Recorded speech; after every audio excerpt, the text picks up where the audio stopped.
नमः संस्कृताय। मेरे प्यारे बच्चों, आज संस्कृत व्याकरण में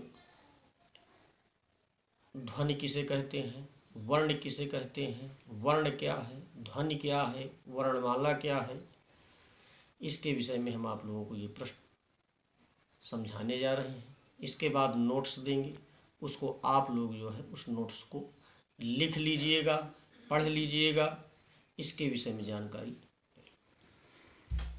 पहला प्रश्न है, संस्कृत व्याकरण में होता है ध्वनि किसे कहते हैं। ध्वनि किसे कहते हैं? जो जब हम बोलते हैं तो एक प्रकार की वह ध्वनि होती है, उसे हम ध्वनि कहते हैं। दूसरा प्रश्न बनता है वर्ण किसे कहते हैं। ध्वनि का वह लघुत्तम, वह छोटा सा छोटा अंश जो अखंडित हो, जो कटे ना, जो किसी से कटे ना, उसे हम वर्ण कहते हैं। वर्णमाला। तीसरा प्रश्न है वर्णमाला किसे कहते हैं। वर्णमाला जैसे फूलों की माला होती है, उसमें क्रम बाई क्रम फूल लगे हुए होते हैं, उसी तरह से ये हमारा का से लेकर के जितने भी वर्णमाला है, 50 वर्ण है, वो सब वर्णमाला उसमें लगे तो उसी को वर्णमाला कहते हैं। वर्ण के क्रमबद्ध समूह को वर्णमाला कहते हैं। संस्कृत वर्णमाला में 50 वर्ण है। संस्कृत वर्णमाला में 50 वर्ण होते हैं।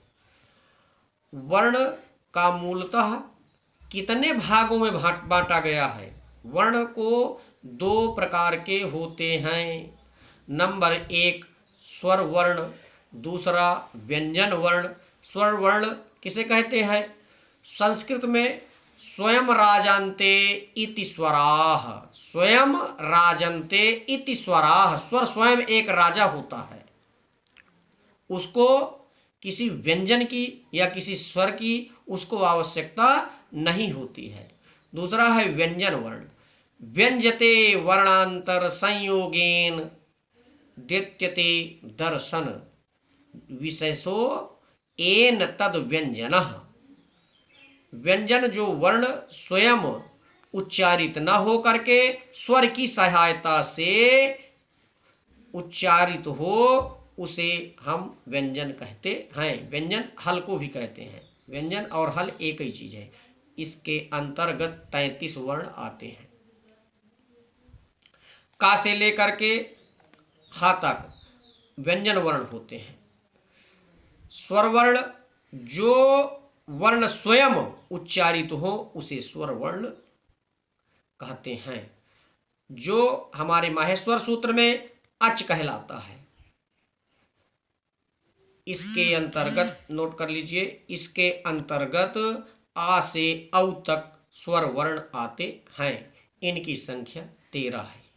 इनकी संख्या 13 है। इसको हम नोट्स भेज रहे हैं, आप लोग नोट्स को लिखिए, याद करिए, पढ़िए और घर पर ही रहिए। घर पर रह करके जैसे जैसे हम नोट्स तैयार करते जाएंगे, आप लोगों के बीच में उसको हम भेजते जाएंगे। नमः संस्कृताय।